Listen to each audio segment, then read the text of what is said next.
Hey guys, it's Wednesday. Weekly Weird News is here. And gather around, boys, because we're going to talk about penis. Finally! Oh, great! They're not just the skin tubes that we shoot piss and cum out of, they're what defines us as men.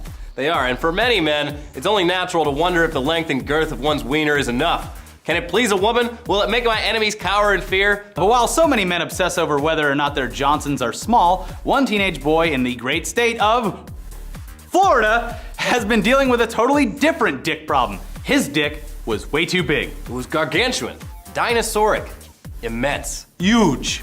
We say that in the past tense because in a bold step forward for medical science, doctors have given him the world's first cock reduction surgery. But why, you ask? Why would a 17-year-old boy choose to have his achievement in manliness struck down in his prime, you ask? Yes, well, when you get down to the details of this particular dong, that it becomes less appealing and starts to sound like a terrible curse. Yes, the boy's bratwurst, when flaccid, measured 7 inches long and had a circumference of 10 inches. And in case you can't do the math in your head, that's a chode, ladies and gentlemen. Probably the biggest one ever. Yeah. His surgeon described it as being shaped like an American football.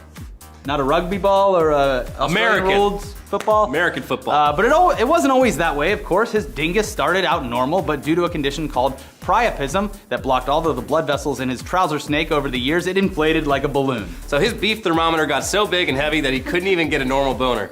Old one eye would get hard, but it wouldn't get any bigger and it certainly wouldn't rise up like a normal stiffy. Yeah. Having this anaconda living between his legs prevented the boy from having sex or playing sports, and it caused him a lot of embarrassment at how visible his third leg appeared underneath regular clothes. So we consulted with a surgeon who told the Daily Mail, there comes a time in every urologist's career that a patient makes a request so rare and impossible to comprehend that all training breaks down and leaves the physician speechless. That question was, can you make my penis smaller? The physician was quoted as saying that? Let me try that again in my best movie trailer voice. Bring that microphone down. There comes a time in every urologist's career that a patient makes a request so rare and impossible to comprehend that all training breaks down and leaves the physician speechless. That question: can you make my penis smaller? Bravo, Elliot, bravo. Great job. You have a future in I'd see movie that. trailers. Now, as unprecedented as something like this was, they actually did it. The doctor described the procedure as a bit like having two side tummy tucks. They were able to remove 2 segments of tissue from the sides of the boy's schlong, all the while leaving the nerves and urethra fully intact. Yeah, and guess what? His Louisville Slugger is still plenty damn huge. He wouldn't discuss the specific measurements, but the doctor says the result was generous and that the patient was very satisfied. Yeah, there's actually before and after pictures on the internet that we obviously can't show you, but here's the after pic with the boy's kielbasa replaced by an actual kielbasa. Yeah. Either this doctor has child-sized hands, or this kid's pork sword is massive still. Yeah. And that's flaccid. He can get boners now, so God knows how big this love stick gets when he's in the mood. I can only imagine what kind of hormonal rampage a 17-year-old with a new and improved monster member can accomplish. But we hope his dangerous ding-dong wasn't a part of this stampede of Florida teens who stormed a movie theater like the beaches of Normandy when they couldn't get into last weekend's hottest new R-rated release, 50 Shades of Grey. Yep, that's right. 50 Shades isn't just for sheltered suburban moms who just bought their first vibrator.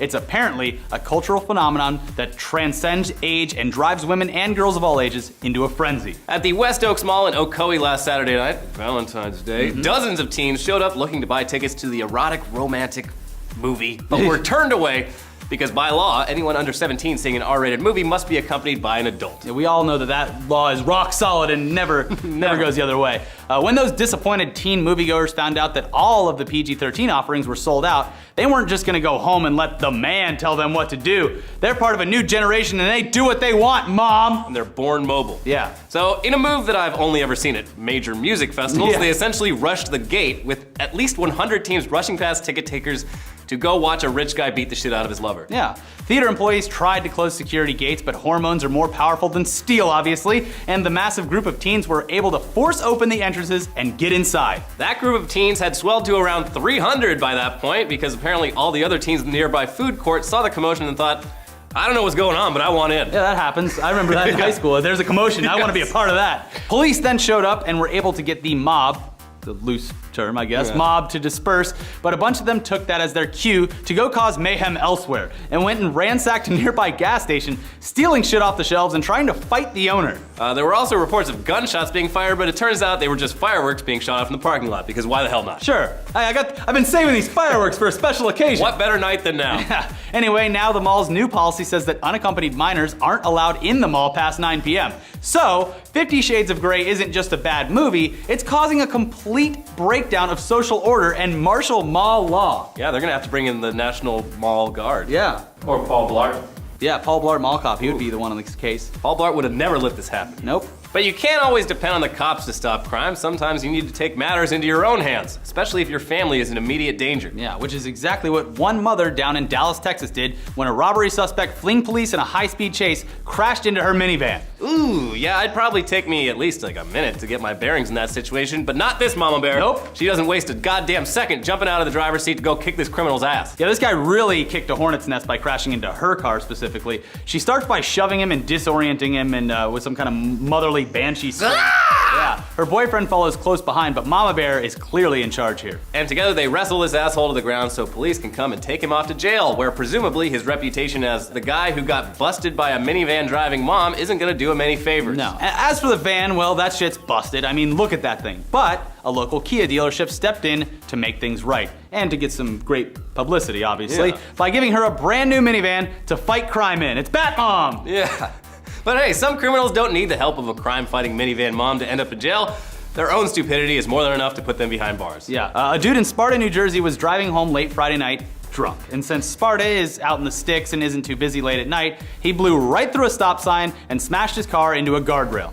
So the car was okay enough to drive home, so he did so. Yeah. But then he started wondering how he was gonna get his insurance company to pay for the damages to his parents' BMW. Aww. And that's when he came up with a genius idea. Yeah, he had a friend of his, also drunk, pick him up and take him back to the scene of the crash, where he poured a few buckets of water onto the road to create black ice. The perfect alibi. No, I wasn't drunk. It was just this random black ice in the middle of the road, sir. So, except while he was dumping water all over the road at 2:45 in the morning, a police officer drove by and was understandably curious about why the fuck some drunk asshole was intentionally creating a road hazard. Yeah, so he took a look in the car and found several more gallons of water. He also discovered that the friend who drove him there was wasted.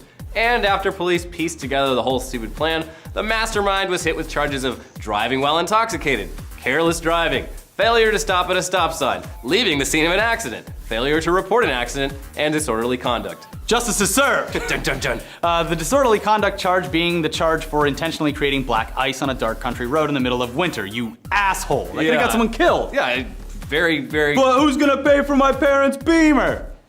You are, asshole. Yeah. His friend was also charged with drunk driving, and I unofficially charged him with not dressing for the occasion, as he apparently wasn't even wearing a shirt when he was caught, despite the temperature being minus 15 Fahrenheit. That's minus 26 Celsius for all you non-Americans, so it's definitely shirt weather, at least. Anyways, that's all the weird news we have for this week.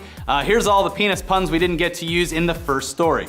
Salami, Ding-a-ling, hot dog, knob, Twinkie, love stick, pork sword, tube steak, tallywhacker, Peter, Willie, ball python, dipstick. and there's hundreds more. Got any more? Yeah, post all of your dick euphemisms in the comments below. And we'll see you guys next time. Check out the other content over here. We have Tech Tuesday, where we talk about ISPs spying on you and Amazon not being able to use drones, and an interview with Craig Robinson from Awesome Time Machine 2. So check all those out, and we'll see you guys next time.